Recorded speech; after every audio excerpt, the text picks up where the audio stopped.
Hello guys, എല്ലാവർക്കും ഇന്നത്തെ വീഡിയോയിലേക്ക് സ്വാഗതം. അപ്പോൾ ഇന്ന് ഞാനത് നോക്കിയത് എന്താണെന്ന് നിങ്ങൾക്ക് അറിയാമോ? വഴുതനങ്ങ.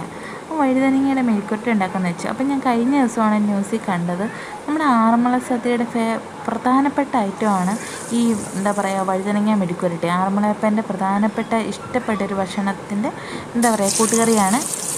നമ്മുടെ ചോറിൻ്റെ കൂടെ കഴിയത്തില്ല, അങ്ങനത്തെ ഒരു ഇതാണ് ഈ വഴുതനങ്ങ മെഴുക്കുവരട്ടി. എൻ്റെ ഐതിഹ്യം എന്തെന്ന് എനിക്കറിയില്ല, പക്ഷേ ഞാൻ ഇങ്ങനെ ജസ്റ്റ് ഇങ്ങനെ ടി വി ഇങ്ങനെ നോക്കിയപ്പോൾ പെട്ടെന്ന് കണ്ടു, നമ്മൾ അന്തം വിട്ടു. കാരണം ആദ്യമായിട്ട് കേൾക്കും കേട്ടോ അങ്ങനെ ഒരു ഇത്. എനിക്ക് ഭയങ്കര ഇഷ്ടം പക്ഷേ വഴുതനങ്ങ മെഴുക്കുവരട്ടി. അപ്പം അങ്ങനെ ആലോചിച്ചപ്പോൾ എനിക്ക് എന്താ പറയുക വഴുതനങ്ങ മെഴുക്കുവരട്ടി ഉണ്ടാക്കാമെന്ന് വിചാരിച്ചു. അങ്ങനെ ജസ്റ്റ് വഴുതനങ്ങ മെഴുക്കുവരട്ടി അതിനകത്ത് ചെറുതായിട്ടൊരു കാണിച്ചു. കാരണം അവിടെ ഉള്ളവരെല്ലാവർക്കും ദിവസം വഴുതനങ്ങ മെഴുക്കുവരട്ടി ഉണ്ടാക്കുമെന്നൊക്കെയാണ് പറയുന്നത് കേട്ടോ.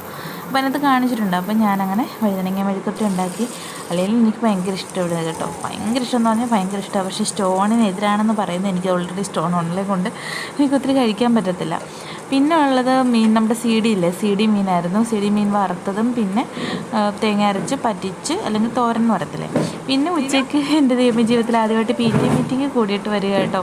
PTA മീറ്റിംഗ് ഉണ്ടായിരുന്ന മോളുടെ LKG ആദ്യമായിട്ട് ഇതുവരെ അമ്മയെ PTA മീറ്റിങ്ങിന് വരുമോ എന്ന് ഞാൻ ചോദിച്ചുകൊണ്ടിരുന്നത്.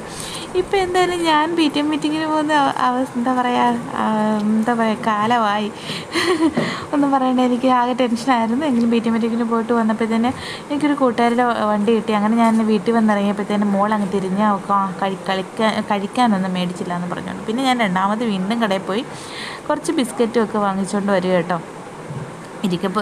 ഇരുത്തിയില്ല എന്നെ അന്നേരം തന്നെ വിട്ട്. അങ്ങനെ ഞാൻ ബിസ്ക്കറ്റൊക്കെ മേടിച്ചുകൊണ്ട് വന്നു. ഇതേ നോക്കൂ വീടാണ്. അപ്പോൾ പിന്നീടാണ് ഞാൻ ഒരു ദിവസം ആദ്യമായിട്ട് ഞാൻ മീഷോയിലൊരു ഡ്രസ്സ് ഓർഡർ ചെയ്ത് കേട്ടോ. ഞാനങ്ങനെ ഓർഡർ ചെയ്തിട്ടേ ഇല്ല. അങ്ങനെ ആദ്യമായിട്ട് ജസ്റ്റ് ഒന്ന് ട്രൈ ചെയ്ത് നോക്കിയതാണ്. 189 രൂപ ഡ്രസ്സാണ് കേട്ടോ. നല്ല ഡ്രസ്സായിരുന്നു കേട്ടോ. എനിക്ക് ആകെ പേടിയായിരുന്നു, ആദ്യമായിട്ട് ഓർഡർ ചെയ്ത് പന്നലായി പോയാലോ എന്ന് പേടിയുണ്ടായിരുന്നു. എങ്കിലും സംഭവം കൊള്ളാം കേട്ടോ. മോൻ്റെ ബർത്ത്ഡേക്ക് ഇടാന്നുള്ളൊരു പ്ലാനിൽ ഞാൻ എടുത്തതാണ്. അവന് ചേരുന്നുണ്ട്. വലുതാവുമോ ചെറുതാവുമോ എന്നൊരു പേടി ഉണ്ടായിരുന്നു. പക്ഷേ അവന് പരുവാണ് കേട്ടോ, കറക്റ്റ് പരുവാണ്. അപ്പോൾ എനിക്ക് ഒരുപാട് ഇഷ്ടപ്പെട്ടത്. നോക്ക്, അവന് കുഴപ്പമായിട്ടൊന്നുമില്ല, ടൈറ്റായിട്ടും അല്ല ഒത്തിരി ലൂസായിട്ടും അല്ല, പരുവത്തിനുള്ള ഡ്രസ്സായിരുന്നു. അപ്പോൾ എന്തായാലും ആദ്യമായിട്ട് മീഷോയിൽ അല്ലെങ്കിൽ ഓൺലൈൻ ഓർഡർ ചെയ്ത് ആദ്യമായിട്ട് ചെയ്ത് ജീവിതത്തിൽ അങ്ങനെ ഓർഡർ ചെയ്ത് സക്സസ് ആയി ഗൈസ്. നിങ്ങൾക്ക് ഇഷ്ടപ്പെട്ടുവെങ്കിൽ ഞങ്ങൾ ഇതിൻ്റെ ലിങ്ക് ഞാൻ നമ്മുടെ ഡിസ്ക്രിപ്ഷൻ ബോക്സിൽ കൊടുത്തേക്കാം. ആവശ്യമുള്ളവർ അതിന് നമുക്ക് ഓർഡർ ചെയ്തെടുക്കാം കേട്ടോ. പിന്നെ അവന് ഒരുപാട് ഇഷ്ടപ്പെട്ട മോക്ക് എടുത്തില്ല. മോക്കിന് വേറെ ഞാൻ ഇങ്ങനെ നോക്കി വെച്ചിട്ടുണ്ട്. ഇനി മോക്കൂടെ ഒരെണ്ണം എടുക്കണം. വൈകുന്നേരത്തെ ചായയുടെ കൂടെ നോക്കൂ, അന്ന് ഇന്നലെ PSC എക്സാമിന് പോയപ്പം ഏത്തക്കയായിരുന്നു ഉച്ചയ്ക്ക് കഴിച്ചത്. അപ്പോൾ അതിന് 2 ഏത്തക്ക ബാലൻസ് വന്ന് ഇച്ചിരി പഴുത്ത് പോയിട്ടുണ്ടായിരുന്നു. അപ്പോൾ ഞാൻ ഇരുന്ന് ഗോതമ്പ് പൊടിക്കകത്ത് ഗോതമ്പ് പൊടി വെച്ച് ഏത്തക്കപ്പം ഉണ്ടാക്കിയത് കേട്ടോ വൈകുന്നേരം. അപ്പം ചായയുടെ കൂടെ ഏത്തക്കപ്പം ആയിരുന്നു ഞങ്ങൾക്ക്. എനിക്ക് വലിയ പ്രിയമൊന്നുമില്ല ഏത്തയ്ക്കപ്പം. പിന്നെ എന്തെങ്കിലും വൈകിട്ട് കഴിക്കാൻ വേണ്ടായോ എന്ന് വെച്ചുകൊണ്ട് ഏത്തയ്ക്കപ്പം ഉണ്ടാക്കാമെന്ന് വിചാരിച്ചു. അങ്ങനെ ചെറിയ പീസ് കഷ്ണങ്ങളായിട്ട് അരിഞ്ഞാണ് ചെറുതായിട്ട് മാവിനകത്ത് മുക്കി കേട്ടോ ഈ ഏത്തയ്ക്കപ്പം ഉണ്ടാക്കിയേക്കുന്നത്. അപ്പോഴത്തേനും മണം പിടിച്ച് എൻ്റെ ബ്രദർ എണ്ണിച്ച് വന്ന് ഉറക്കത്തിൽ നിന്ന്.